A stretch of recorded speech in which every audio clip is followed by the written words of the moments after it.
Welcome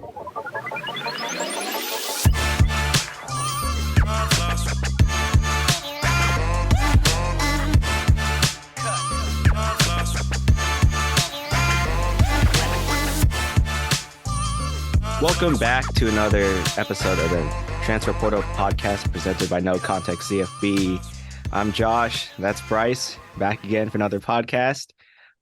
He's new to us, but man, he's been on already. He's getting his reps in with us, and he's doing another great job. Check us out on our website at the transferportalcfb.com. That's where links to all of our other socials, other podcasts, and things like that.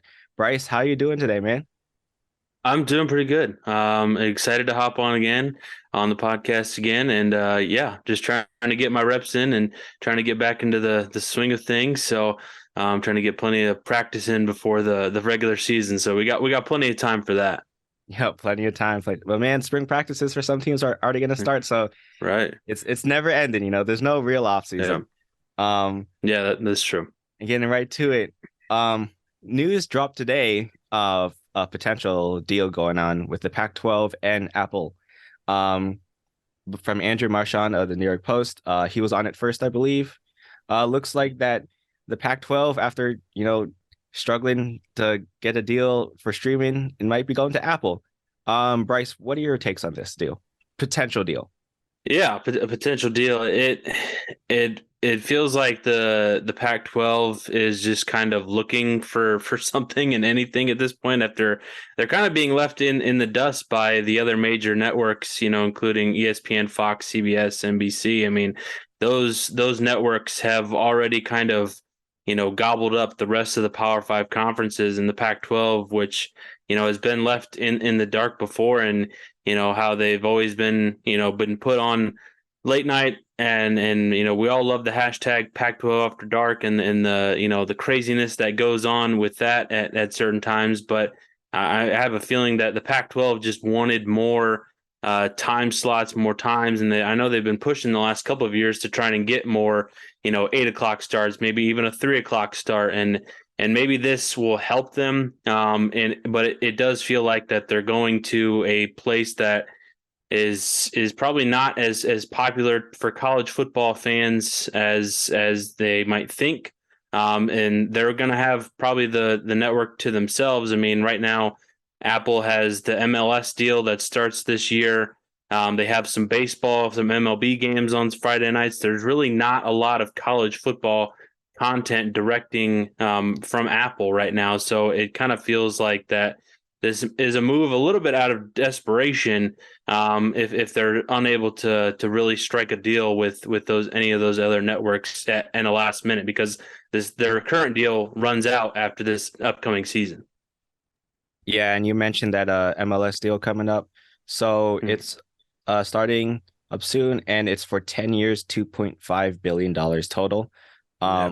In comparison to the other deals, the Big Ten deal, which will be with Fox, NBC, and CBS, is 7 years, $7 billion, which kind of sounds crazy, but then you have to think that's 3 networks getting all that stuff. Yeah. So that makes sense. And that's not just football, that's basketball and everything. And then the SEC deal, which is just basketball and football, I believe, is 10 years, $3 billion. But then again, like, if we're looking at the comparisons to things, I don't know money wise what this could get for the Pac-12. And then again, too, it's just like saying it's going on Apple TV Plus versus Fox, NBC, CBS versus ESPN. Yeah. That's just, man, it's just the Pac-12, man. I love the Pac-12. Man, it's just you can't. It's always like we're fighting for the scraps. I say we as a Pac-12 fan, but yeah. It feels like that. Like you mentioned, they get kind of left behind. They're probably in the pecking order after the Big 12 just got their deal re-upped here recently. It just feels like that they're the last one that is looking for a deal. And as I am a Notre Dame fan, and some people or that were upset when the Peacock deal happened. That's a streaming deal that they only had, and it was only one game a year. But the way that it sounds is the way that it's trending is that all the Pac-12 games will be on Apple TV. That's, at least that's what it read, how it read in Andrew Marchand's story. And if all of those games are going to be on Apple TV, maybe there's, a market for that, but I don't think it's going to be a very big, substantial market. I don't think they're going to get anywhere close into the billions of dollars as far as money. And I could be wrong, but it just feels like that how would they paid baseball and how they paid MLS. I just don't see they're going to get some huge deal that is going to be comparable to what the Big Ten, the SEC got. It just feels like they're going to get something minuscule compared to those, and it's going to hurt those schools in compared to what the types of money that the Big Ten schools are going to be getting here in the next couple of years. Yeah. And even if they do get a good amount of money and it's comparable to the MLS deal or even like the other deals that the other conferences have received, like how many people are actually gonna watch? Right. That's the big like yeah, you can be getting all this money, but man, like if the product isn't widely available, even if it's good, even if it's fun, like Pac-12 After Mm-hmm. Dark, it's Yeah. famous not to be just because it's just the last football on TV. It's because there's been some Yeah. wild fun games, but Right. if no one's watching it, and then now if no one, even if they move it to better time slots, if no one can watch it, Yeah. I don't know what the Pac-12 is going to do. And soon it just might be, oh, the Pac-12 and the Mountain West conferences have merged, and then the Pac-12 will die. Another, Yeah. it's just a death. Um, Yeah. let's Yeah, hold on. Let me ask you this. If you had the chance, say here in a couple of years to watch Oklahoma, Georgia on ESPN at 8 o'clock, or you're going to be watching Oregon versus, Arizona State on Apple TV at the same time, most likely people are going to choose the game that they're familiar with, on a familiar network, and they're going to have to say, "Oh, it's on Apple TV." Well, do I even have that? Do I even have that subscription? I mean, it's going to cost. I think the MLS deal I think is $99, and you get all the games. So I think that is probably you're gonna have to subscribe for some sort of package like that. It might be included with if you already have Apple TV Plus like I do and watch some of the shows on there. It might just be an additional fee or whatever. But if you're a new subscriber and that just wants football, it's probably going to be some big number that you might not be willing to pay. exactly. And like, I will probably shell out or Yeah, because try and find someone's password and find friends. But even then, it's like, yeah, yeah, that's a lot of effort, man. right. Just let me be able to It turn on is. TV. Oh, look, it's right on there on ESPN. Oh, it's right on ABC. It's right on NBC. Like, Yeah.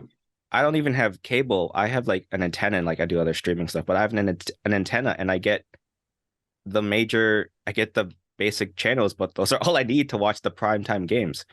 Right. So it's just the Pac-12 just making it hard on themselves. This is the network that, if people are familiar with the picture, someone was not able to watch the Colorado Washington State game on their TV for the Pac-12 network, but they could watch it on their smart fridge.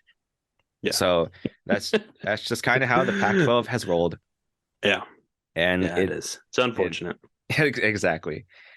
Another thing that some people might find unfortunate or fortunate. Good, I almost said unfortunate, and that's not a word. Yeah. Yeah. Anyways, something that could be fortunate or unfortunate is these college football rule changes that are being proposed, and it Hmm. sounds like, unlike last year, there were like they do rule changes or proposals every single year. These ones sound like there's a lot of weight behind them, and they might actually happen. So I'm gonna read this off just real quick. So there are four big ones, and it's prohibiting consecutive timeouts. So like in the NFL, you can't call like a timeout then another timeout. We've seen it Yeah. time and again where like a coach is like, I'm gonna ice the kicker three straight times instead of Yeah. saving my timeouts for something else. Right. Um, Another thing is not extending the first or the third quarter for an untimed down on a defensive penalty. If that sounds a little weird, basically like if there's a penalty on the defense at the end of the first quarter, you don't have to replay and you don't have to do an untimed down at the end of the first. You just carry it over to the second quarter. Hmm. And then end of the third quarter, you carry it on to the fourth quarter. Um, and then there are these these next two that are a little more drastic. The Hmm. clock will run after a first down, except inside 2 minutes of a half. And then finally, a clock will run after an incomplete pass when the ball is spotted for play. So, um, the first few, like, I'm fine with. Like, these are all like in the idea of getting the game quicker. Hmm. Um, Ross Dellinger of Sports Illustrated reported that the average time, so between 2018 to 2022, the average time for a college football game ranged between 3 hours 16 minutes to 3 hours 21 minutes, and the NFL averaged about 3 hours 10 minutes. And that doesn't sound like too much, but like really, the biggest thing is the NFL. It's like it's so consistent, and like when games end, like there are windows, and like these windows like Yep. and like I watch Red Zone for NFL, and it's like constantly like, boom, it's this window's done, this window's done, and it's just so simple. With college football, I love college football, can't get enough of it. But man, sometimes it's like, man, this game has been going on forever, and I'm trying to switch over to this other game, but I can't because it's being shown on like ESPN News plus the Ocho, and I just can't Yeah. find that, but I Yeah. want to watch the game. So Brice, what are your thoughts on you can touch on whatever rules you want, but like Yeah. I have a few thoughts, but I'll let you go ahead. Yeah, I think that these rules, and you kind of mentioned it there at the very end, are to try and shorten the game, and for TV, and it feels like that there could be other changes that could be made that may be more drastic that could speed up the game, but I think they're just trying to do small little changes here, hoping that it's going to speed up the game. And it's the same thing with, I think, what baseball is trying to do with all their rule changes that they've tried to implement over the last handful of years to try and speed up the game, because people's attention spans is not as what it used to be just 10 years ago even. So I I get these first couple rules that you mentioned. I think those, you're probably not even going to notice if those type of rules, were put in place. I think a lot of people for the last one, especially if the clock's going to run after an incomplete pass, and after the ball is spotted, you might notice that one more often. And I think that it's all TV driven, and these games have gotten too long, and for some people, and for maybe somebody like you, but I I just feel like that there's other ways that we can make the game faster. Whether it's replays being streamlined, being more efficient. Having these conferences, have headquarters like what we saw with the XFL, and we'll get to that here in a little bit. What they had in the as an officiating headquarters, and and I know there isn't as many games going on for the XFL, but if you have for the Big Ten, they have their own officiating headquarters where you're communicating replays and getting those in faster, and or challenges or whatever to overturn a call, just getting those faster. Because how many times are we just sitting around watching the same replay over and over again? And it just feels like those are the areas that I think that we could try to improve, instead of making some of these changes that may, in the grand scheme of things, may go unnoticed by the casual fan. But it feels like that the games are going to be long, kind of no matter what, and they might only change by just a handful of minutes, and that might be worth it to some people. Yeah, those are all excellent points there, and those are things I've seen people talk about. And the college football hasn't mentioned those, but again, they keep talking about these year after year that they Yep. might implement them.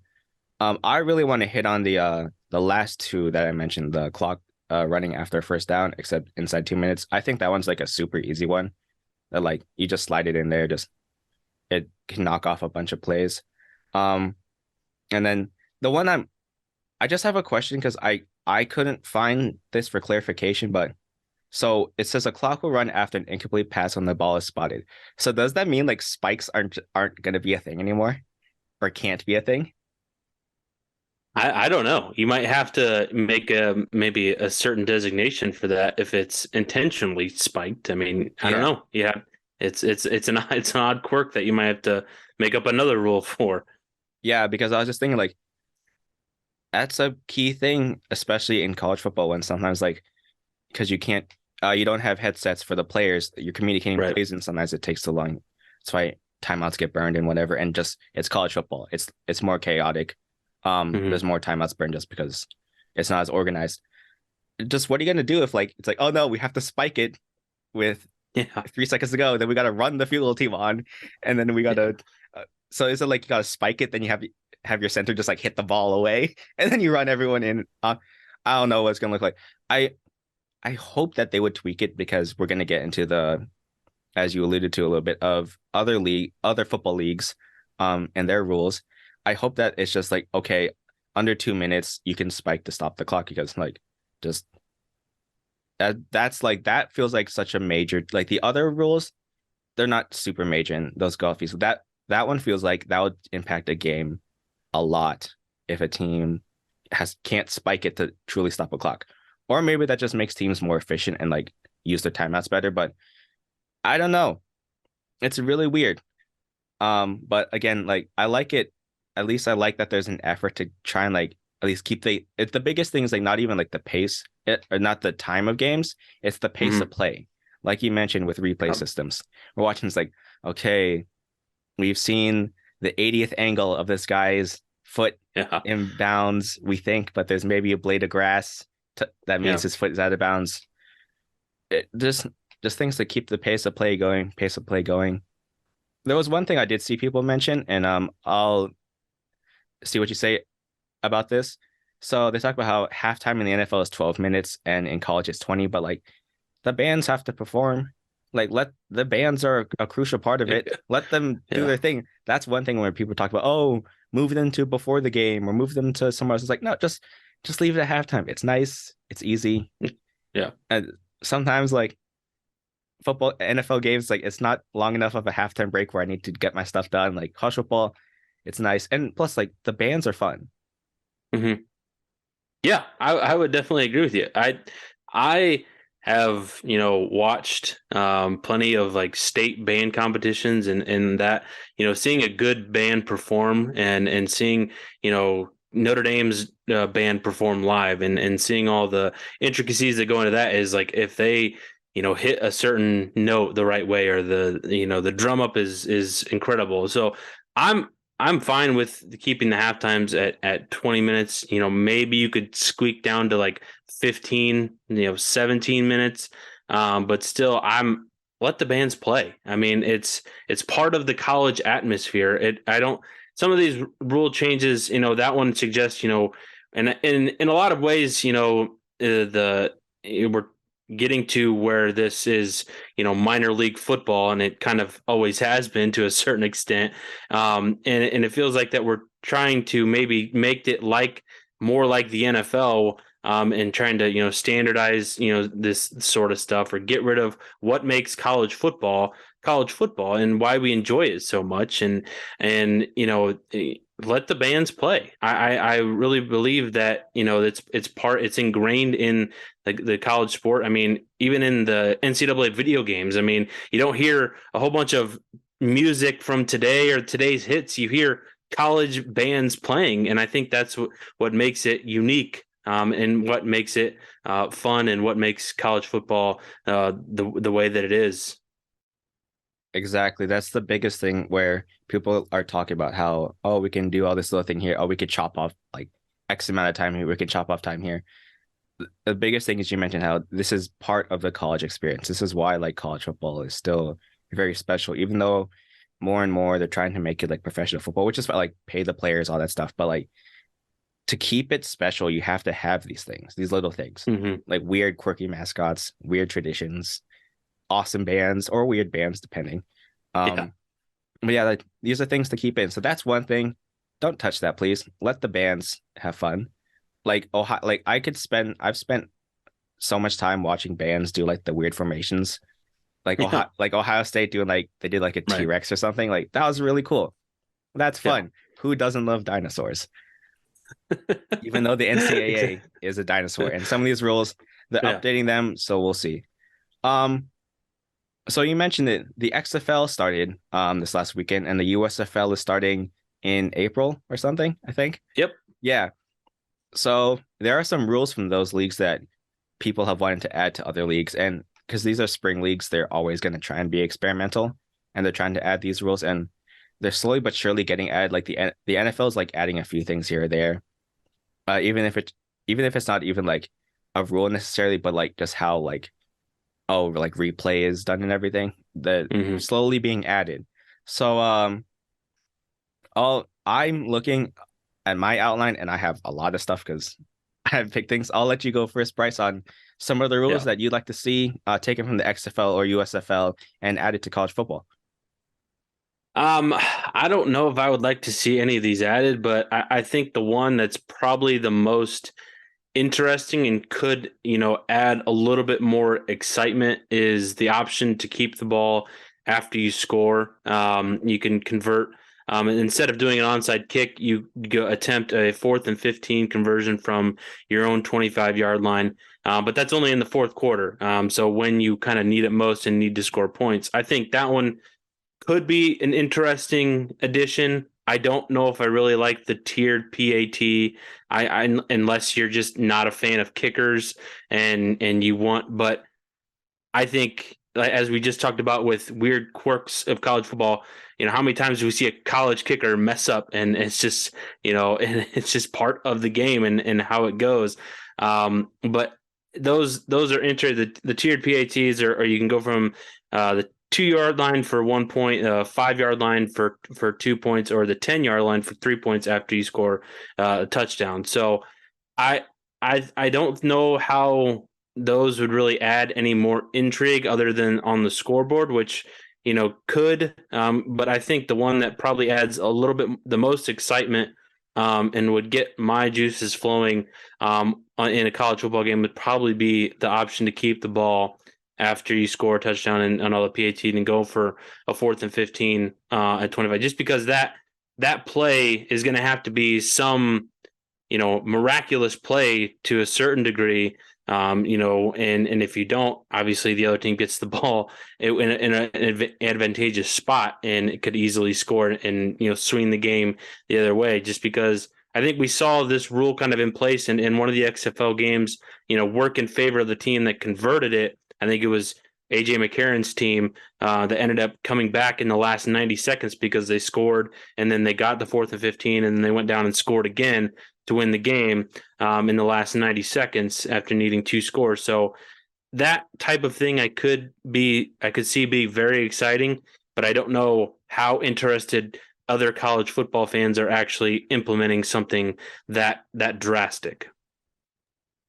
Just a quick side note, has AJ McCarron always been this mobile? I don't remember him being this mobile when he was at Alabama. Like he was running around on that extra field, Yeah. like, man, like that doesn't look like him. But hey, all props to him, man. Yeah. That was some comeback. Yeah. I think for the tiered conversions, I think I agree with you that like it's a little weird, but I like it kind of stealing from the USFL. Make the extra point still a kick, but back it up a little bit. Like I think the USFL has it at Yeah. the 15-yard line, and then 2 point conversion is a 2 point conversion. I just like adding the 3 point conversion option from the 10-yard line just because it means that games aren't over. Like it keeps teams in like Mhm. like an 18-point game. That's a two possession game if you can convert your 3 point conversions.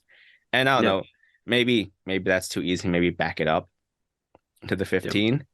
And speaking of having the ball at the 15, so I had a when they were thinking about adding the 4th and 15 rule to the NFL, instead of doing an onside kick a few Mhm. years ago, there was a lot of talk of like, oh man, like look at Kansas City. All they'd have to do is send Tyreek Hill on a go route and he Yeah. could draw a PR or something. And so I took a tweet, one of my old tweets, and I just copied and pasted it and adjusted it a bit.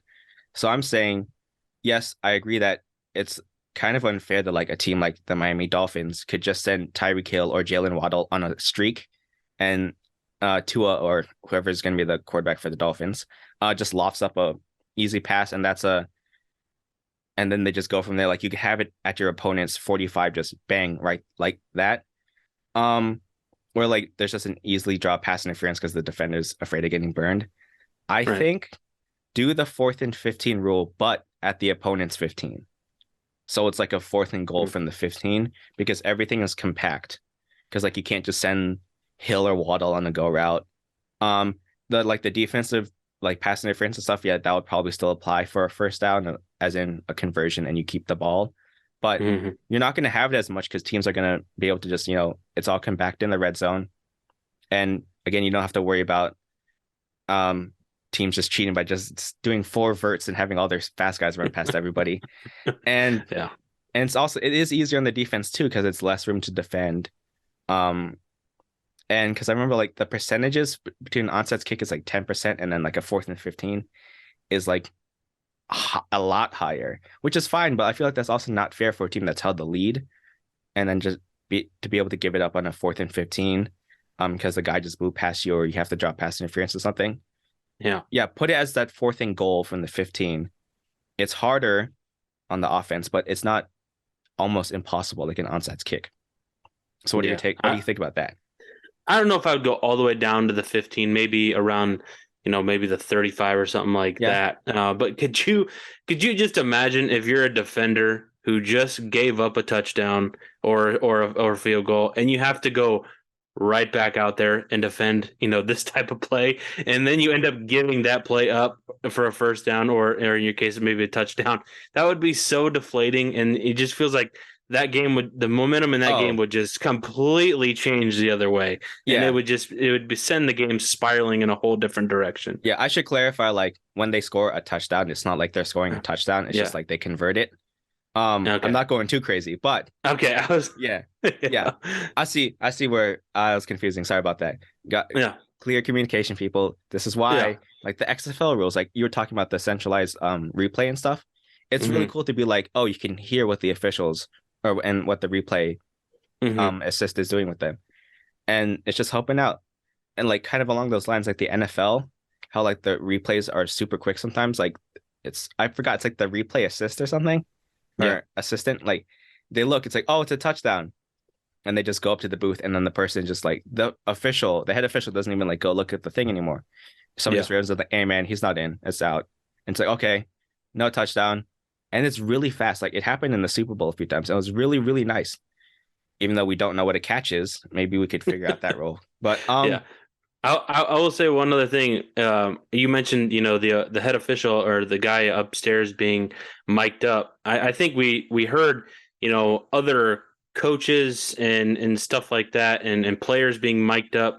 Is that something that you would like to see more of in college? Where you get to hear some of the communications other than, I'm always. I like that part of that, and that kind of it adds a different element to the game where people are able to hear what is going on in the game. And I know that the MLB has experimented with it, in its All-Star game and stuff like that. But I'm not a big fan of, in the huddle, getting the old cliche statement from the coach and stuff like that. I like what the XFL did. You can hear some of the plays and some of the jargon that they're using on the field.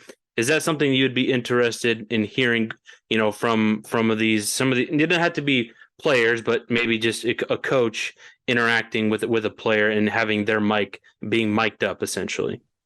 oh yeah, I'd really love that. It's probably never gonna happen because college football, like head coaches Yeah. are just like they have a Yeah. lot more authority, but just forgetting all that, yeah, if that could be implemented, sure. One problem with that is like I kind of mentioned earlier, the coaches aren't allowed to communicate with players via headset. So there'd be less of like that kind of communication, which is like I thought is really cool. There was a drive last year in the USFL. It was like the New Orleans team or whatever. They went on like a 2-minute drill drive to win the game. And it was really cool because like mic'd up the entire time. You could hear all the communications. Really cool. Like, all right, this is the play we're doing. Remember this situation. If this happens, do this. If this happens, you do this. If we're gonna run this play, then this is gonna happen. It's all the chain of events and everything. How much communication there is. So that was really, really cool. And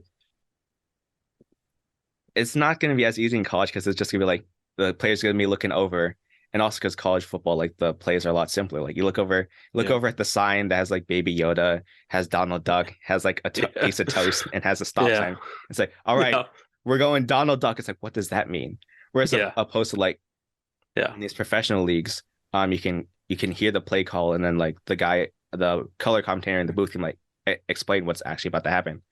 Hmm. But yeah, I would really love that. And I think it also, maybe not the players, probably it would work best if it's with the coaches because that's where you'd really hear Hmm. the communication. even like the coaches like up in the booth, Yeah. seeing them talking down to the head coach and the head coach talking up to them and all that communication. I think that would be really, really interesting because then you could also see like, all right, like Oregon, I'm just gonna pick Oregon because they're the ones famous for the science versus Right. like a Jimbo Fisher, Texas A&M, who notoriously has like a really crazy it demands a lot of the players, like how that communication goes. Mm-hmm. Um, even though it's probably simplified. But yeah, I think that would be really, really interesting. And because it's just never really been done in college sports. That'd be a lot more fun to do. Yeah, I like that. Yeah, even just like interactions on the sideline, I don't feel like that we get a ton of, we could see some of the action that's going on, but it feels like if we were just instead of hearing, from the sideline reporter, we're actually hearing a clip, of somebody, discussing some strategy or getting fired up on the sideline or just something like that, just to kind of add just a little extra juice or intrigue to the game. I think would be beneficial. Yeah, and even if it's not live during the game, Right. um, just like the NFL mic'd up like this. It's been a little bit weird the past few seasons because they've gone to more of like, oh, we're just gonna show highlights with the Yeah. occasional cut up as opposed to like what it was. But they're mic'd up for the Super Bowl was probably one of the best mic'd ups I've ever seen because like first of all, it wasn't a lot of like, oh, we're just gonna show highlights with like the announcers over them and like Hmm. the occasional players saying, let's go. It was like actually like really, really good. Like they actually like Hmm. it was truly mic'd up and you could like really hear what the players and coaches were saying. Even just doing something like that. Like imagine like following along with like the 2019 LSU team and that mic'd up and how crazy that would be. Like they go into Baton Rouge, like or sorry, they go into Tuscaloosa and beat Alabama. And like there's the famous video of a bunch of recruits are there to watch Alabama play. But Hmm. LSU wins. But a bunch of LSU players run to that end zone. They're like, "Hey, come here, come to Yeah. LSU!" Like to hear that entire Yeah. thing, like the full thing Yeah. mic'd up. That would be really cool. So yeah, I don't. Again, I don't know. It probably won't happen, unfortunately, because um. Yeah. But like Deion Sanders at Colorado, they're doing that whole thing, even though it's kind of just focused on him. But Yeah. maybe Yeah. they could figure something out there. Yeah. All right, time for me to get like really nerdy. Um, Yeah. there are some of these rules. The XFL, just feel like that having the tenths of a second on the clock when it runs under a minute, that's pretty crucial. Like when the NBA Hmm. added a tenth of a second to the shot clock, that's key. Like there's been a bunch of and game clock too. There's been a few plays like right away that season. I remember like, oh, this shot in the past it doesn't count, but now there's a tenth of a second left on the shot clock. So yeah, the shot counts still. Um, Yeah. so that'd be really huge. Like assuming like another rule here, the clock starts following incompletions or out of bounds play prior to the 2 minute warning. So let's say I like that because that keeps the game going. But like we kind of Hmm. mentioned earlier, a team could spike the ball. It's like, oh, they spiked it, and they do have a tenth of a second left. Right. That's a huge difference. Or they got Right. the snap off right before. That would be really huge. Also, kind of that, I think putting in a 2 minute warning would be huge. Yeah. Because like that'd be really nice, just like, oh, it's 2 minute warning, but also for like commercials and stuff, that's usually when they show commercials in the NFL. Like Hmm. I've seen it like with the pace of play. Sometimes like in college football, oh, it's a kickoff. Oh, we have to get our ad break in. We're gonna show it. Oh, Yeah. the team got the three and out, punted the ball. Oh, we gotta get an ad break in. If you have the 2 minute warning, that's a good 30 seconds to a minute to even a minute 30 or whatever of time for uh broadcast to get commercials in. Like that doesn't sound that impactful, but that could be really, really nice for pace of play.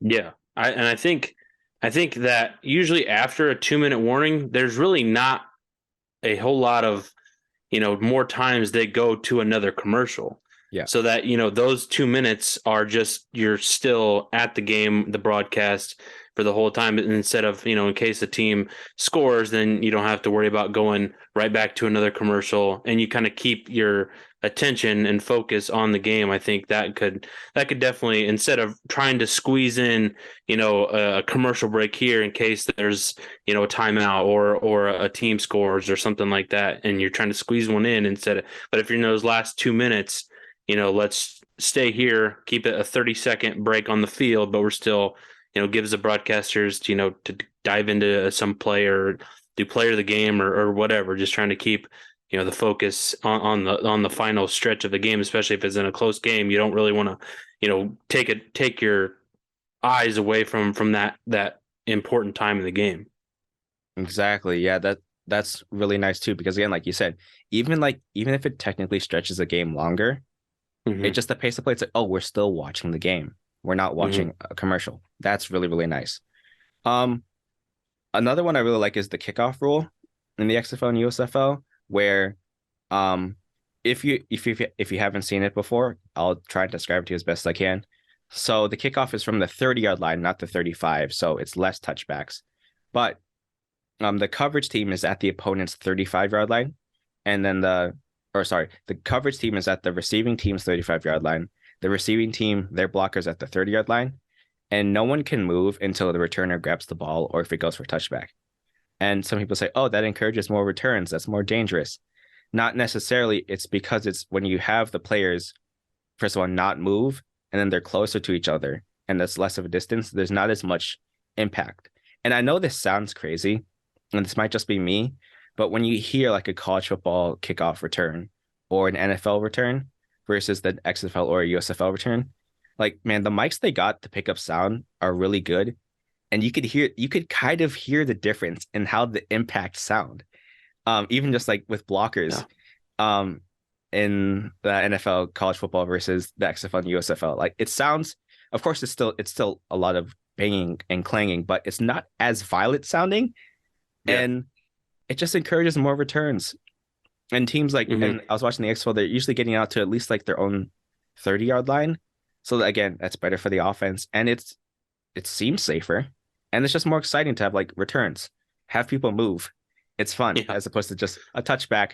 Oh, we're gonna go to a commercial break, like you said. We Yeah. don't like commercials. That's the kind of the biggest thing. Yeah. Yeah. If you take anything away from today's show, we don't like commercials.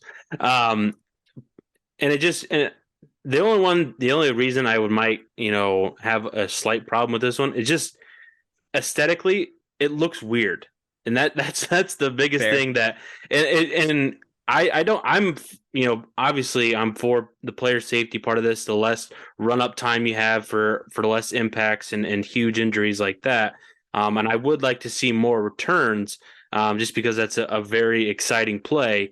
If it gets taken and your team needs a huge return late in the game to try to set up a potential game-winning score, I think that could be definitely beneficial. Instead of getting the ball from the 25-yard line, you could possibly get out to closer to midfield with one of these returns. So that's my only beef with this one rule change, is that it just looks very odd when it takes place. But I guess by the second game of the year, if they actually were to install something like this, I would probably be used to it. It looks weird, and I think that's maybe the problem that people have with some of these rules, including the tiered PATs. It's odd, and we've never seen anything like this before. But they could possibly, and in some cases, be beneficial down the line.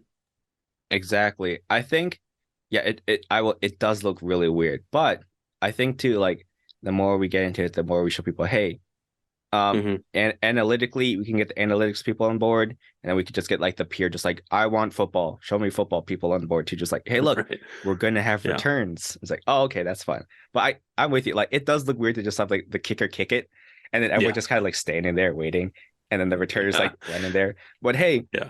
at least it encourages returns. And speaking of encouraging, I really like how in the XFL a touchback goes to the 35-yard line. Hmm. Like I, I'm a Seattle fan. I don't have it right here with me, but I'm a Seattle Sea Dragons fan. Hmm. Um Man, it hurt me when they didn't go for it on it was like a 4th and 2, I think. And then like the punt went for a touchback. So it was basically like I think it was like a net gain of like 10 yards basically. It's like, no, go for it. Yeah. I think if Yeah. a touchback was at the 35, um, that'll encourage teams to go for it more, which that's always fun. Yeah. Um, and then again, like, but also that'd also be cool because he mentioned earlier, it's like, I'm not against kickers and punters. I love it. And like, imagine how much more excited a team is and a and the crowd would be when you pin the ball at the 1 yard line. It's like, yes, Yeah. we didn't just pin them. It's like they didn't get out to the 35. Like Right. that's really, really fun. And again, just encouraging going for it. That's something I'd really like to see. Because man, like it's just like Baylor was doing it. They were going for it from their own like 10 yard line or something. They did that against Hmm. Oklahoma State. And then unfortunately, like a few plays later on the drive, they threw an interception. But hey, they went for Yeah. it. It was Yeah. awesome. Yeah. Isn't it? I think yeah.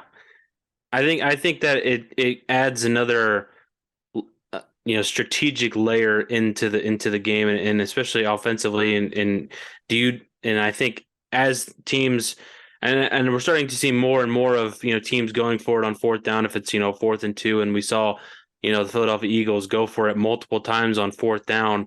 And I think if you can break some of these coaches who are always strictly going to punt on fourth and whatever.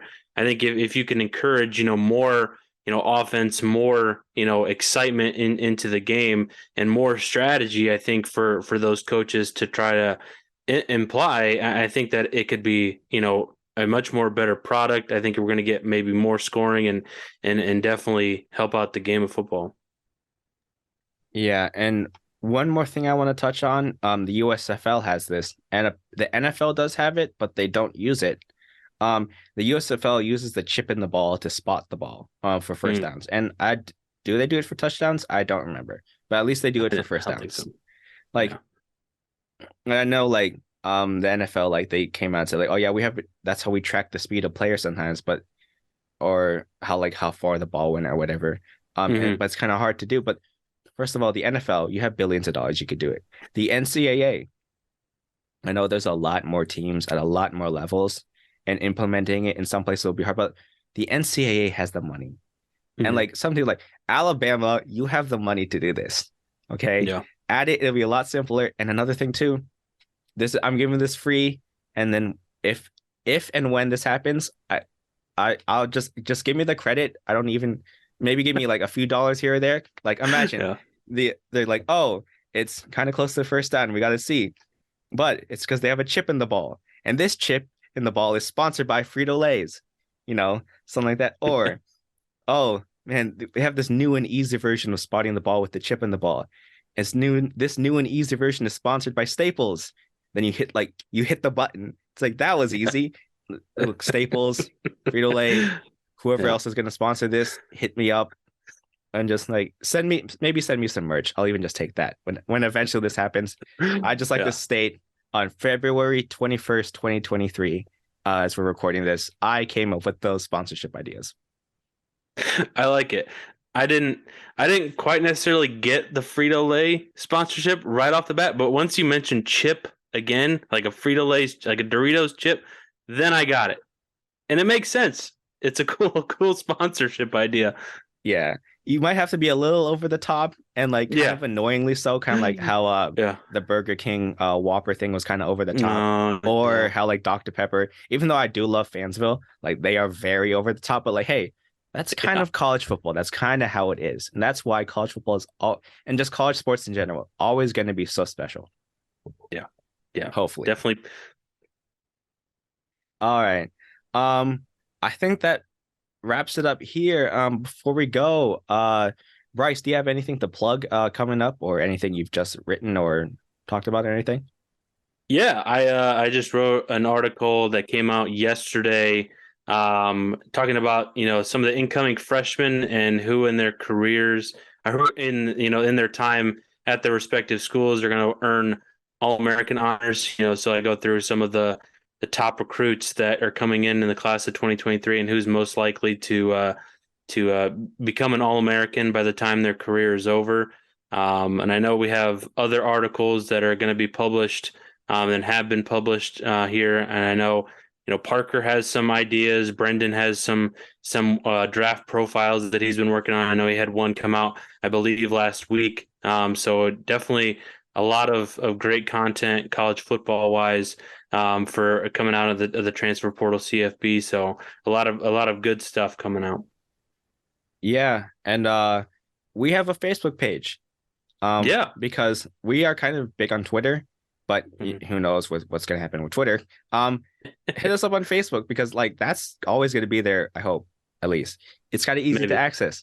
So hit us up there. Again, like I said, all of our links are available through our website. I might have something coming up this week, kind of on the expansion of college football and who will benefit from it. I'm looking at you, Pac-12. Again, we're going to bring this full circle. The Pac-12 needs all the help they can get. Right. Yeah. Again, like Brice, like you said, we got draft stuff ramping up because these are our guys. We love watching these guys, and they're going to go off to the NFL, but we're still going to cheer for them. Like when Bailey Zappi came in for the Patriots, that was the ultimate college football has infiltrated the NFL moment. Yeah. For us people online. But yeah, just keep watching us. We're going to also just have, regular college football stuff. Other big things planned. Just keep your eyes out, people. And it's been really fun. Brice, thank you for hopping on again. Another awesome episode. And I appreciate everyone for staying and listening and watching. Give us a like, comment, things that you want to see. And we'll see you next time.